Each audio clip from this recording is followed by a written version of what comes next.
गौरव जी, महंगाई एक बार आप जवाब दीजिए, आपको जवाब अभी देना है, बाकी दोनों से मुझे कमेंट ले लेने दीजिए, मुझे कमेंट ले लेने दीजिए। सर, किसानों का जब मुद्दा आता है तो देवेंद्र जी, किस पर भरोसा करें, किस पर ना करें, किसके लिए सिर्फ सियासी रोटी है और किसके लिए सिर्फ सियासी चूल्हा है, ये समझना पड़ेगा। क्योंकि आज जो ये हालत हुई है पिछले 8 साल में तो सिर्फ हो नहीं गई है, 8 साल 9 साल में। सवाल यह है कि किसानों की अनदेखी लंबे वक्त से इस देश में की गई, रास्ता निकालने का ही अब मुद्दा है वैसा। लेकिन कुछ होता हुआ ठोस आप देख रहे हैं कि जैसे कई फसलों पर इन्होंने एमएसपी बढ़ाई है, जिसका हवाला बीजेपी बार बार देती है। देखिए, ये बहुत मैं तो दुर्भाग्य कहूंगा कि हम इस बात को रिपीट करते रहते हैं कि स्वामीनाथन कमीशन हमने दिया, लेकिन सच्चाई ये है कि इसी सरकार ने सुप्रीम कोर्ट में कहा था कि हम स्वामीनाथन कमीशन नहीं दे सकते, और उन्होंने कहा था कि इससे मार्केट डिस्टॉर्ट हो जाएगी।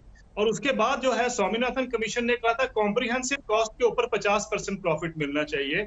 इन्होंने A2+FL ये जो फॉर्मूला समझना है, यानी जो आपके पॉकेट से एक्सपेंसेस होते हैं, खर्च होते हैं, प्लस आपकी जो फैमिली लेबर है, उसके ऊपर इन्होंने जो 50% दिया है प्रॉफिट, या 100% भी कई जगह पे दिया गया, तो उसको हम मान के चलते हैं कि भाई ये स्वामीनाथन कमीशन का जो इम्प्लीमेंटेशन हो गया वो नहीं हुआ है। ये बात हमें जाननी है कि वो इम्प्लीमेंटेशन कोई भी सरकार करने में सक्षम नहीं रही है पिछले कई सालों से। जब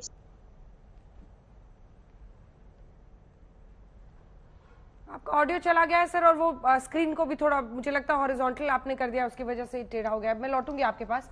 माधव आनंद जी, आप बीच में हाथ रेस कर रहे थे कुछ बोलने के लिए। अंजना जी देखिए, मुझे लगता है अडानी वाले मुद्दे पे आप आना चाह रहे थे। हाँ, नहीं अंजना जी देखिए, IMF या वर्ल्ड बैंक किसी की भी रिपोर्ट पढ़ लीजिए, why Indian economy is doing well, उसके पीछे रीजन क्या है? Quality of expenditure.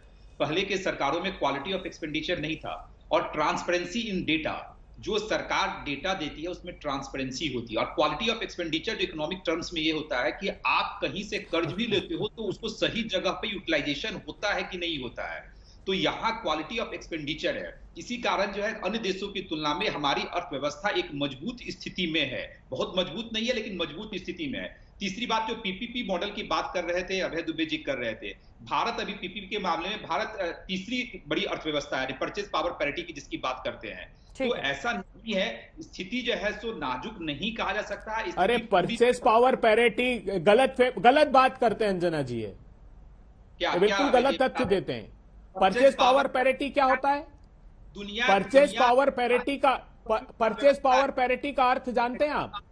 क्रय शक्ति जिसको आप बोलते हो, उसमें भारत तीसरा स्थान रखता है, तीसरा स्थान रखता है। आप चेक कर लीजिए वैद्य जी।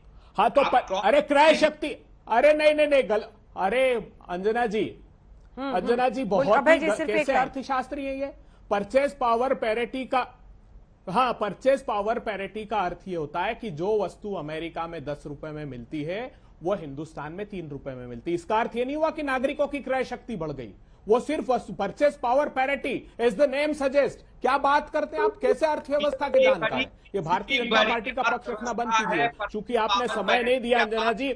मैंने सुनिए, फिर आप जैसे बात कीजिएगा इस पे जो है। देखिए,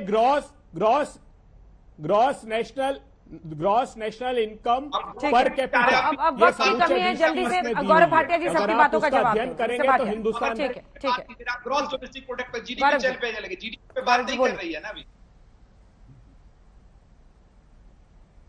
देखिए, मैं तो ये समझता हूं कि आज दर्शकों ने देखा होगा, जब मैंने कहा कि 6 लाख करोड़ से ज्यादा जो कर्जा था उसको वसूला है हमारी सरकार ने, और ये कर्जा दिया था कांग्रेस पार्टी ने, और मैंने एक स्विस रिबन जजमेंट जो कि सुप्रीम कोर्ट का है उसका हवाला दिया, तो कांग्रेस पार्टी के प्रवक्ता का स्तर ये था कि उन्होंने किसी व्यक्ति का ट्वीट दिखाया।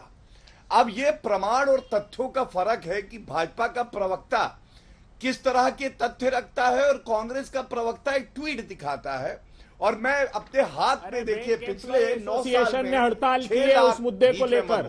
बैंक एम्प्लॉय एसोसिएशन, टाइम खत्म हो रहा है, लास्ट लाइन मिस्टर भाटिया। बीच में, हाँ, 6,41,000 करोड़ रुपए का जो कर्जा था वो वापस आया हमारे बैंकिंग सिस्टम में, ये जो कांग्रेस पार्टी ने दिया था।